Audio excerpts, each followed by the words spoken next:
Here I'm is. Late,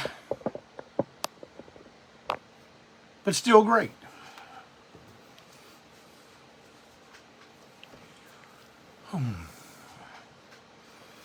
Welcome to Break On Through.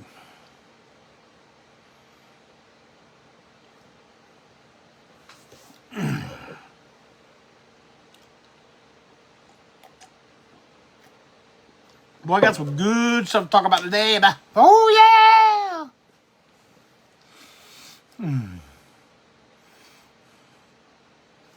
Yeah, Kelly, you like that orange flannel there, huh? Well, you know why you hadn't seen it on me before? Because I couldn't wear it.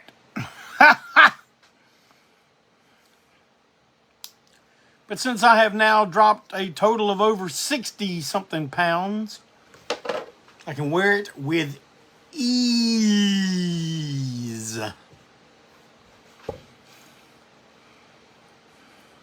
Glad you all admire it. How about that shirt? I haven't worn that shirt in a long time. One of my favorite films. I mean, I've worn it before, but I'd have some underbelly shot. It's not the same as like under boob shot.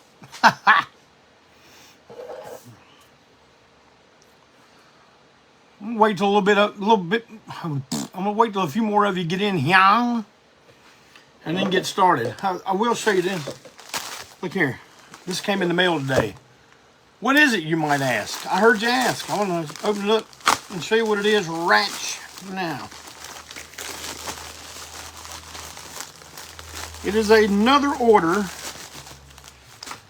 of ANTiSEEN orange logo patches. Man, I've been moving through them.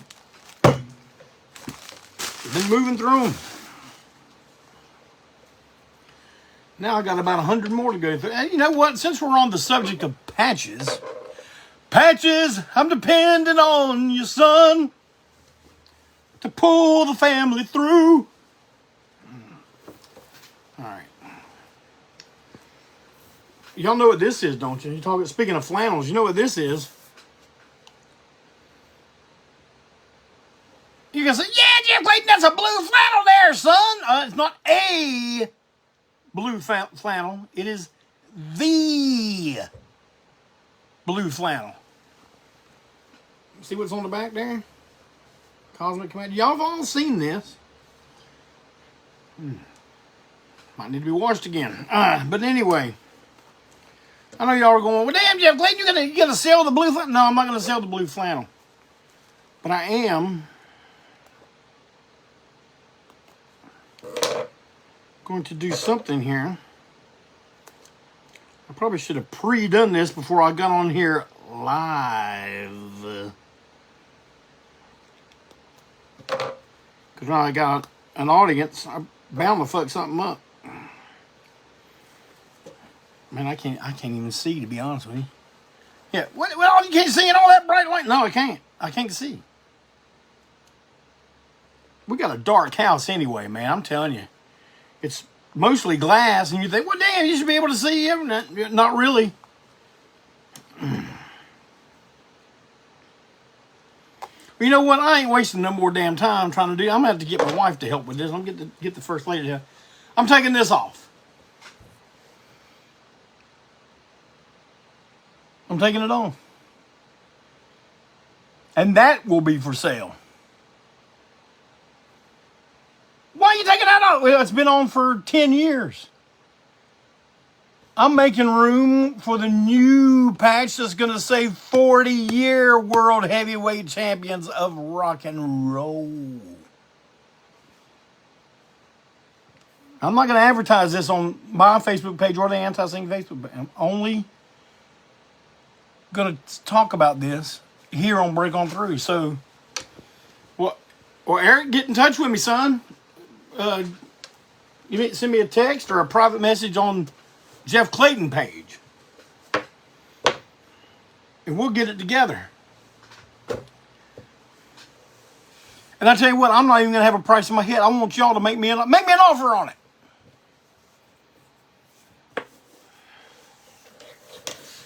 Man, I got to show y'all something. I'm going to be right back, okay? I'll be right back in a second.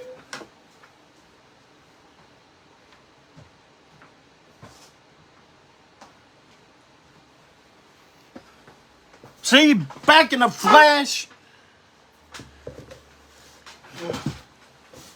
Last week I made a post, and it was pretty amusing.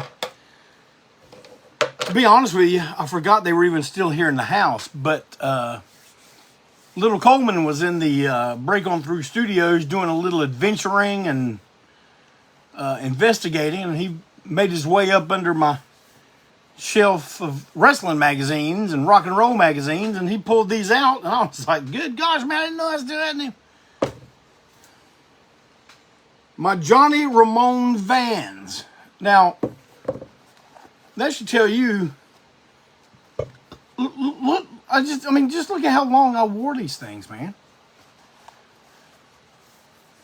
I mean, they probably still got, as far as I'm concerned, they probably still got some wear in them.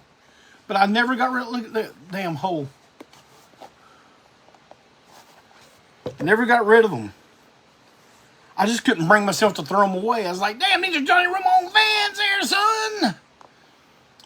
But now they're gonna earn a spot here in the Break On Through museum. I'm gonna probably just screw the damn things up to one of my beams here. Well, damn, Jeff Clayton, why are you doing it? Because due to the kindness and diligence of my good pal, Rick Johnson, formerly of Bloodmobile, close friend to the Ramones themselves, today I met him on the interstate where he presented me with a brand new pair. And they fit perfect. Look at that, brand new. Oh yeah, I ain't lying to you about this, bud. Look at that.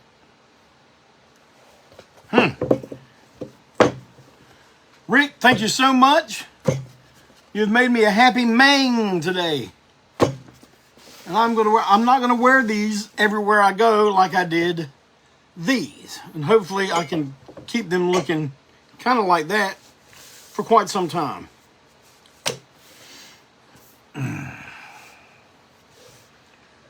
All right, it's time to take a little swig of Break On Through coffee in a Sophia Loren mug.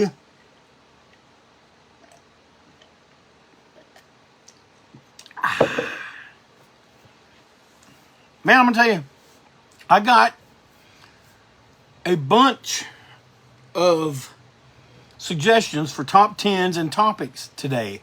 It just seemed like today they just came in like crazy, a bunch of them. And man, I am writing them all down. Sometimes reading your suggestions make me think of something else. And today I think I got a really good one for our top 10. But I'm not going to reveal what it is just yet. I'm going to talk about a few other things first. Let's see what we're 10 minutes into it. I'm going to go ahead and wish my main from down around Georgia town, Little John Hines, a very happy birthday today. So everybody take your Break On Through brew and wish a happy birthday to Little John. Many more to you in good health, pal.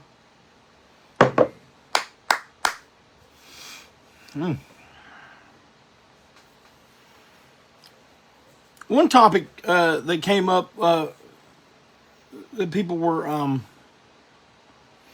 and some of the ideas were given, is bringing up how I felt about when bands, especially, you know, our bands that we grew up with, when they replaced the lead singer. Well, you know, sometimes that seems like a very impossible feat. But, I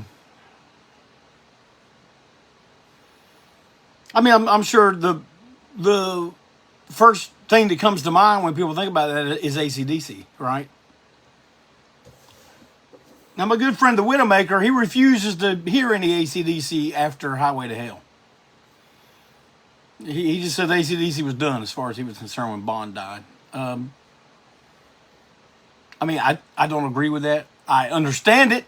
I understand being that big of a fan of that era. Well, you see, I saw AC/DC with Bon Scott. So, man, it was a real shock. And when, you know, of course, back then, and you know, information wasn't as instantaneous back then as it is today. Right, Tommy. Look at Iron Maiden. Look at Judas Priest, for that matter. You know, it was quite a while before we heard of what was going to happen with AC/DC, and you know, then Brian Johnson's in the driver's seat, and I mean, I liked Back in Black when it came out, and I saw him. Man, I've probably seen AC/DC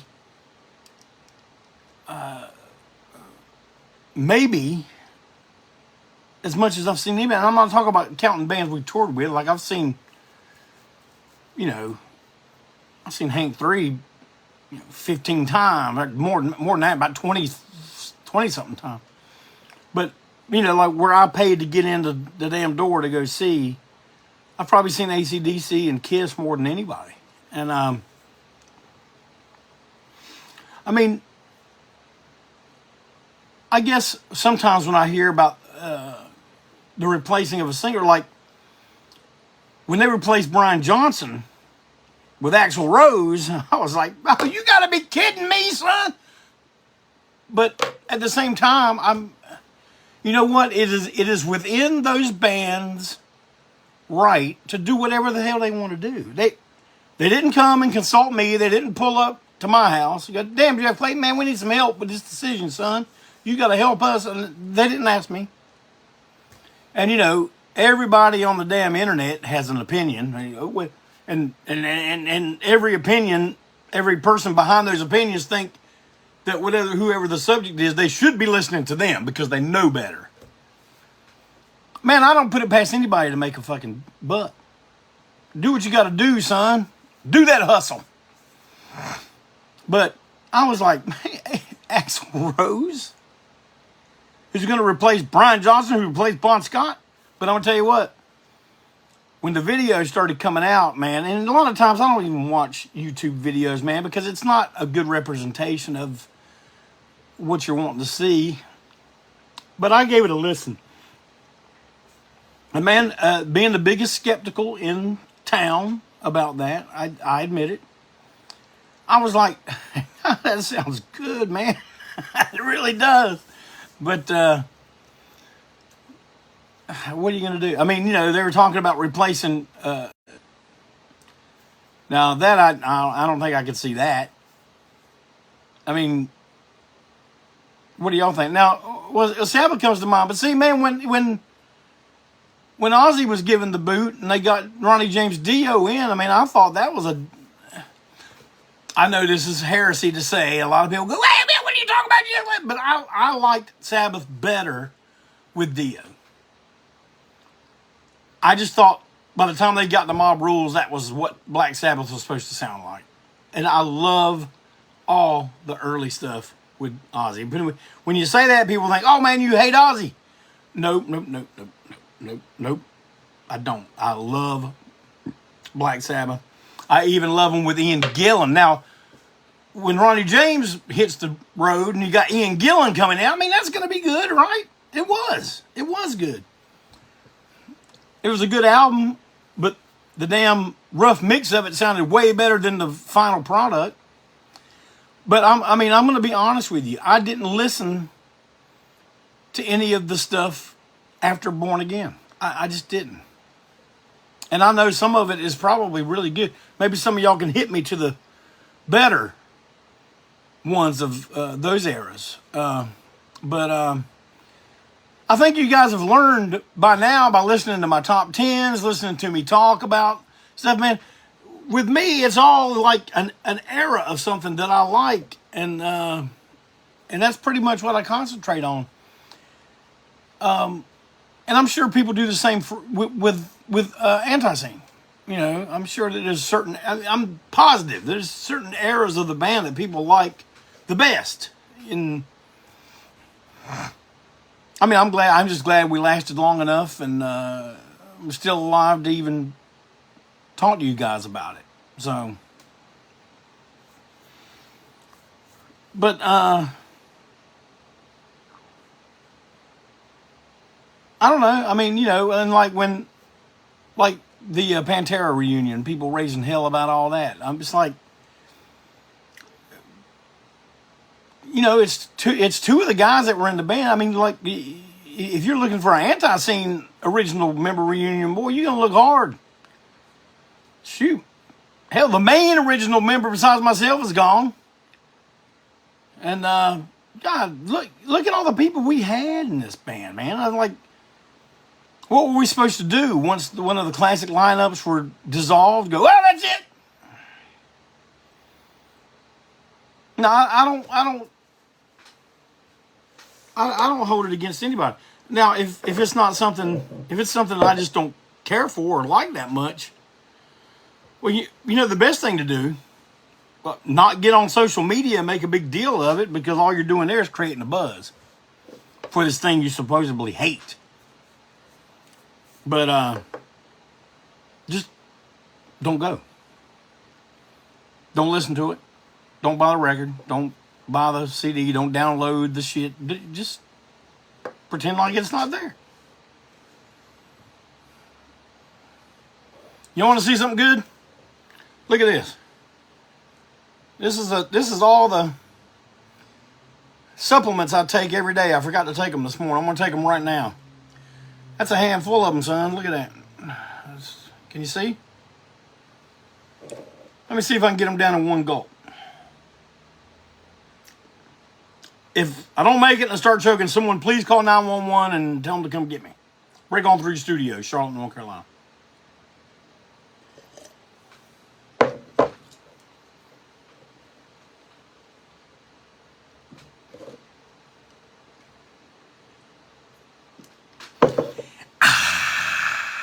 All done.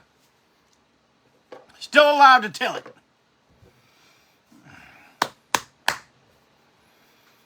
Do like Coleman when he does something good. Oh yeah. Let's see.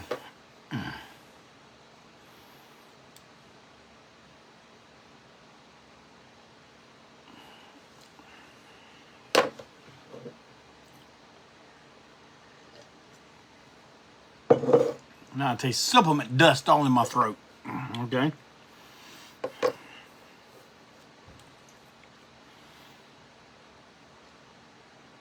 Now, Mondo's the one that wanted to hear about that. You know, what I thought about the band's replacing. I don't know if that answered your question, but I mean, some moves that our favorite bands make we're going to like, some we will not. There's a ton of people that refuse to support a Kiss without an Ace Frehley or a Peter Criss in it. I guess I'm one of those people, but I'm not like wearing a badge about it and taking a stand. Ah, you know, I'm just like, because I'm tell you what, they still sell out arenas everywhere. They don't give a damn if Jeff Clayton ain't coming to the damn show. Like, some bitch gonna be complaining about having to stand too long and all that kind of stuff. Now, some things are just unrealistic, like Motorhead without Lemmy, the Stones without Jagger or Keith.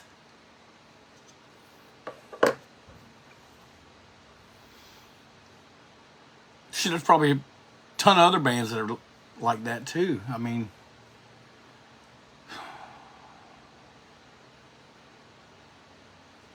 Thin Lizzy without Phil Lynott. I mean, they've attempted it, but I got to stick with my original thing. It's like I had no interest in it. I had no interest in it. I did see one of Scott Gorham's solo bands, 21 Guns, and they played one Thin Lizzy song.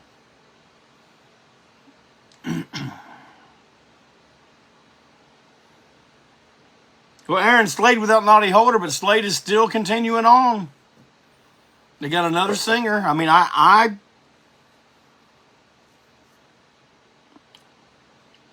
mean, if I go see Slade, I want to see Dave Hill and Naughty Holder up there, you know. But if that's not available to me, what am I going to do? Boycott them? I mean, I don't have to do an official boycott, but I don't go. No funk without Foreigner.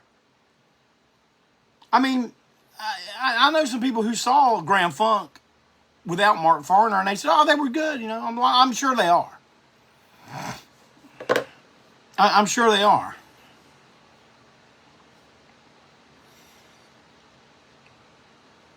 I'm not saying, they suck now, or I'm just saying it's of no interest to me.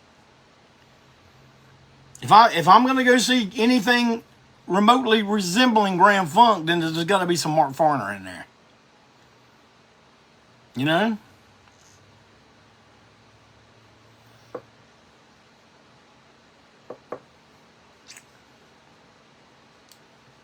Me personally, I'd rather go see Mark Foreigner play Grand Funk songs than see what is out there as Grand Funk now. I mean, look, more power to all of them. Make a buck. Make that money! Make it. But you're not going to be getting it from me. Some will. Like the Stranglers. Stranglers don't have Cornwell singing anymore, but I've seen the videos of them playing live here in the last 10 years, and man, they seem really good, you know. And they don't have Jet Black died the other day, but he wasn't even playing anymore. But it's I guess the bass player's the only one left now, but still a good outfit. What was your opinion of Rainbow with Graham Bonnet? Man, I thought that stuff was really good. I thought Graham Bonnet was good. Now I'm gonna tell you something else, and I know people say, when I say stuff, oh man, you're just doing that to get a rise out of it. No. My favorite Rainbow albums were the ones with Joe Lynn Turner singing. I love those records. I like the ones with Graham singing. I love the ones with Dio singing too. But my favorite were the Joe Lynn Turner.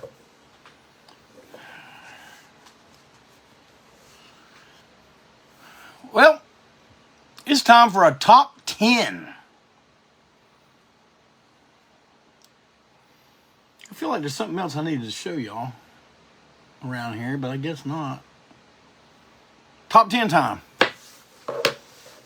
This right here, and this is going to require some conversation. Jeff Clayton's top 10 Black Flag songs. Black Flag. All right. Another example of what we're talking about. I heard people all the time. Greg Ginn shouldn't be doing it. Greg Ginn don't have to listen to anybody on the internet. Black Flag was his band. It's his band. You can like that or not, but it was his band. It still is his band. Now, I saw a version of them with the theremin Black Flag, but Ron Reyes was singing.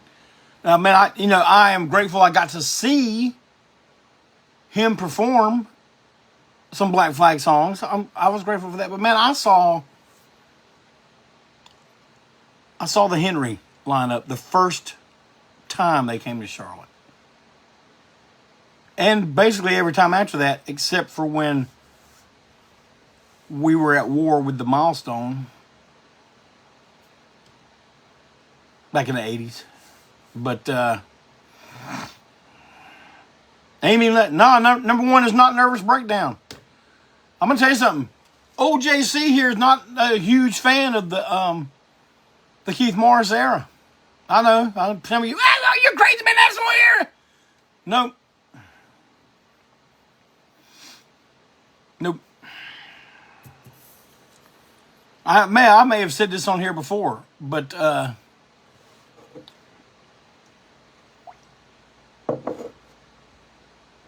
as far as listening to Black Flag, my favorite era is Dez on the vocals.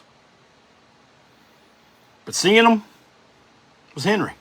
Man, Henry took it to a whole new level, and you know, people give Henry shit all the time about stuff. But man, you know what? Every time I've ever met the guy, he was cool as hell to me. He's said some very inspiring things to me when he didn't have to. And here we go. Number 10 for me. Clocked In. Love it.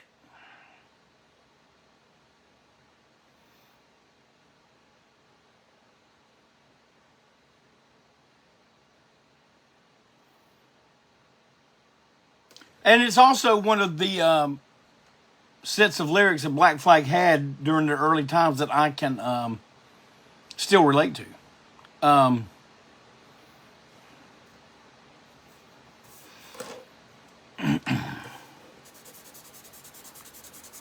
Mike Thrower just reminded me of something. I had to change my number 6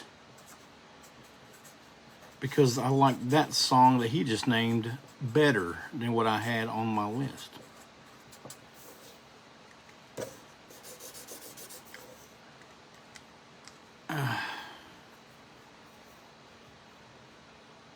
Actually, there's another one I need to put on here. Well, you know what? I'm going to have to make a list of honorable mentions.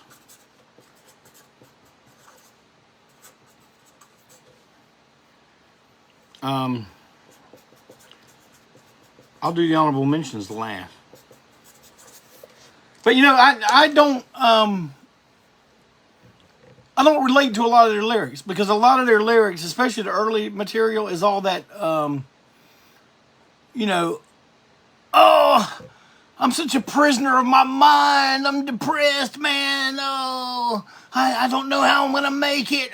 But you know what? I guess that meant something to us as young guys.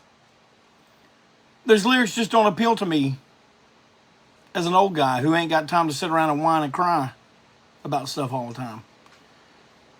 And I never got behind their anti-cop stance. And I know you're like, oh, damn, what do you mean? I mean, look, no, I'm not one of those guys who flies the flag with the blue line in it either, because I've been very disappointed on the role that cops have taken in our society as of the Summer of Love during the mostly peaceful but fiery protest, where they just stood down and allowed a certain faction of society to destroy our cities and towns without any kind of recourse. And I have no respect for that. Yet when another faction of our society stages a protest, some of their, I don't know if it was the police force, but it was someone that was able to carry a gun legally, killed a unarmed protester in cold blood. So we got that line in Ugly American. I love the cops because I don't do nothing wrong. I just never been on a big anti-cop stance. And I suppose if maybe I grew up in L.A. in the late 70s and early to mid 80s, I might feel different about it. But I've just never, you know, run on that other side of the law where it was anything I had to worry about it. But number 9 for me, and it's kind of like their anthem. And it's like, you know, everybody, of course, will probably have this in their top 10, but I mean, how could you not? It's such a great song, but Rise Above. And see that, and that's some other lyrics that I can still get behind. Number 8. And you think, well, you like that better than Rise Above, but I'm only just a little bit. But Wound Up.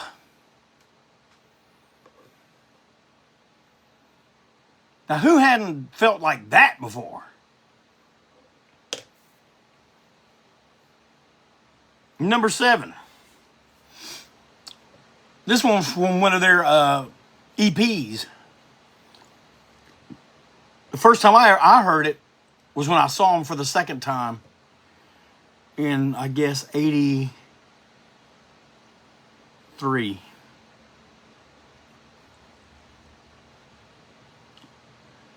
Yeah, James, I've heard that West Memphis 3 album. Matter of fact, we played with, we opened for Rollins Band where Keith and Henry sang those songs for the West Memphis 3 benefit. We opened for that in Charlotte, and it was a really good time.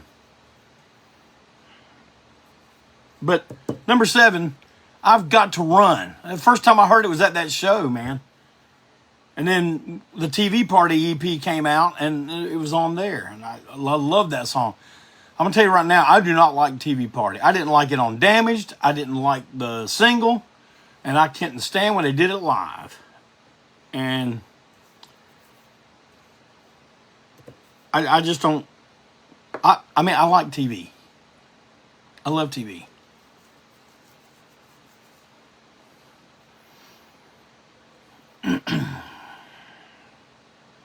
Number 6, the one I had to change. But what I changed, I will put in honorable mentions. But Mike Thrower reminded me of a song that I like much better than my original pick, Thirsty and Miserable.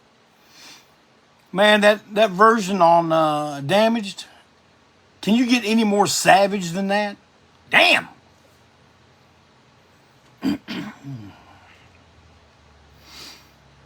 Number 5, back to my Dez tracks. I've heard it before. Man, you know, when they were being, when they had the boot on their neck from the record company and couldn't record anything, they put out the Everything Went Black album, where they couldn't have their name or their logo, but they put out all those demos. Like they had like every song almost recorded by Keith, recorded by Ron, recorded by Dez. Now, to me, I'm wondering, you had all these songs stockpiled. Why weren't more records coming out? I mean, you had your own label, SST. Why weren't y'all just cranking that shit out?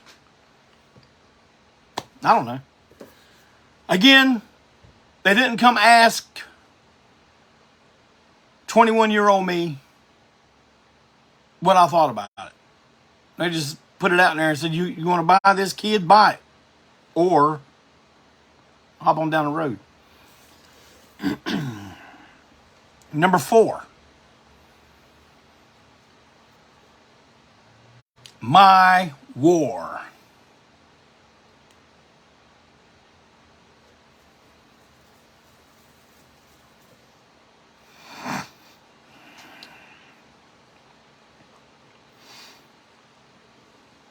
I had something else to say about, I liked My War. I know a lot of people, a lot of people turned to heel on them when that came out. Oh man, when are they going metal? But they were definitely going a different route, but it was a calculated change. When everyone else was going the route of hardcore and speed metal, Black Flag did the exact opposite of them and slowed it down. Sometimes real slow. And I like that stuff. I really do. But and I like when bands make ballsy moves like that. Even if I don't understand it at the time. Like when the Clash were making the Clash were basically a different band every record. And some of those moves I just did not understand. But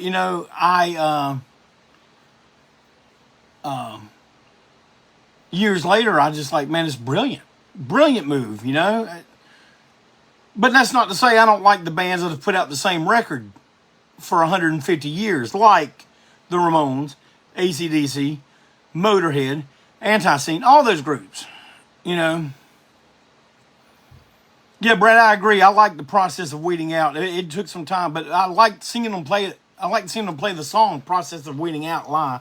I also like that term, the process of weeding out. But okay, that was my number 4, My War. I only liked a couple songs off Slip It In.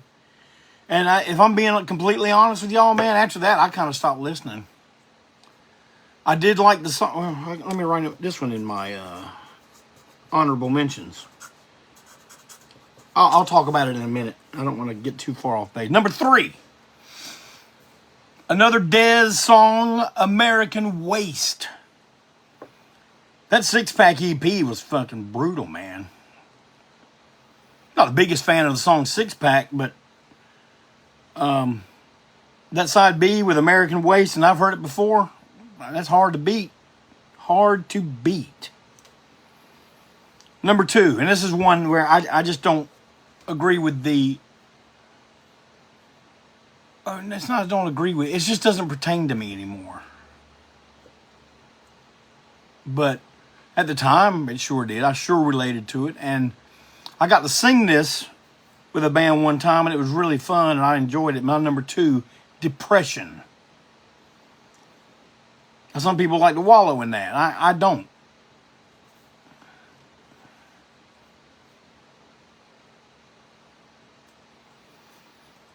My number 1 Black Flag song, and you say, well, that's not Dez or Henry. I thought that was the one you liked. Well, yeah, but this is my favorite.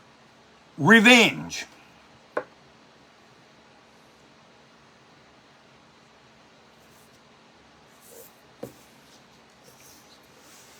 Honorable mentions. Again, one I just didn't agree with the lyrical content, but the song was just so good. Police Story.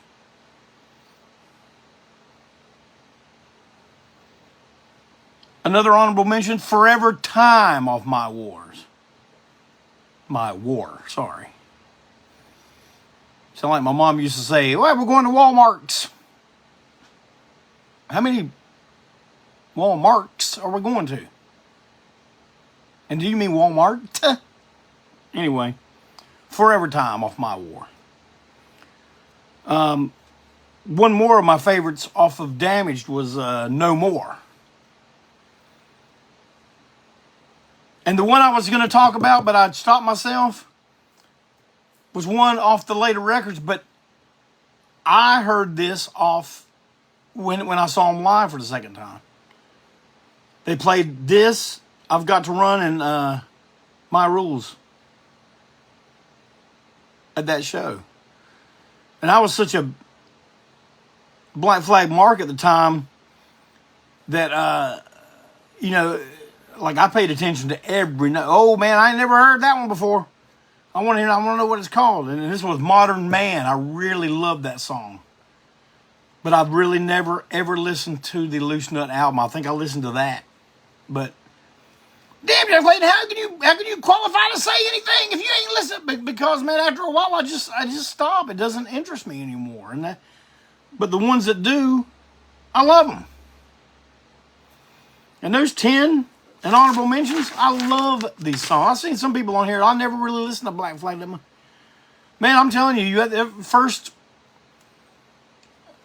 from My War back, everything they put out, it's a home run.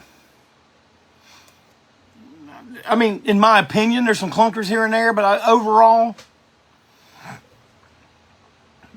damn great stuff. And I'm telling you, the times I was going to see them, starting in 81, I can't remember the last time I saw. Oh yeah, I do. I remember. I saw them the last the tour when they ended, before they went on a hiatus for a few years, or many years actually. I saw that lineup. And then I saw him when Greg brought him back out. I don't even know what that record that they were touring for. I know it had a ridiculous looking cover, but yeah, Mike said it's the In My Head tour. Yeah, I suppose so. That's when they were doing that Grateful Dead thing, playing with the wall of sound, where they put all the PA and amps and everything behind them. It was quite a spectacle. Henry was on his damn thing though, like that whole Charles Manson thing, and I didn't appreciate it then. I don't appreciate it now. He seems like a pretty down to earth character now. You know, when you see him talk about things, and he's somebody I would love to sit down and talk with. But back then, no.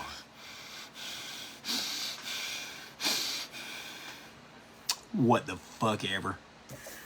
But Family Man, that was bullshit. It's bullshit. Just like most everything Keith Morris sang on now is a novelty record. Question Authority.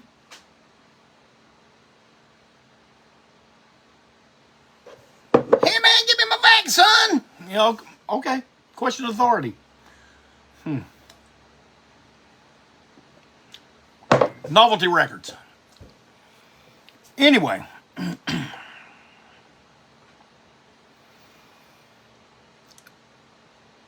Next week, on Tuesday, December 20th, will be our Christmas show here on Break On Through, and I will have a very special guest, Jeff Williams of Stop Talking. Every one of you son of bitches is going, I know he's going to do that mandate joke right now. No. But Jeff Williams is a big Christmas fan. And I want to have him on here. We're going to talk about Christmas stuff. And we are also going to get a surprise impromptu appearance from the First Lady herself. Now, I'm going to say a word. I hope with my word that I won't get zapped by the bots. But around here in the Clayton household and Clayton Manor, we call the First Lady from the day after Thanksgiving until the day after Christmas. She is known as the Christmas Nazi. Maybe we'll go into that a little bit. Brad says people need a top 10 all-time Kiss lyrics. Man, that might be fun. Let me write that down. Kiss lyrics. Good one, Brad. Well, everybody, as always, thank you for coming here. Thank you for letting me be myself.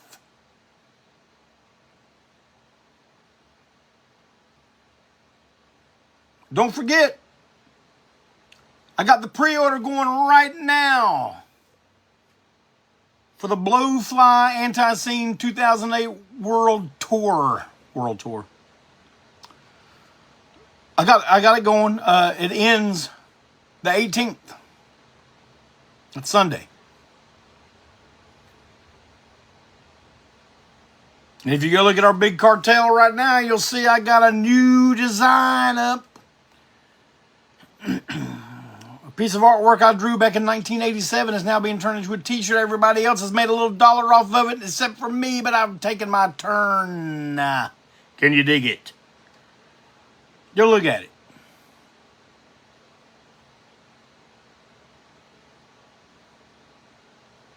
All right, everybody. Thank you for coming. Thank you for listening.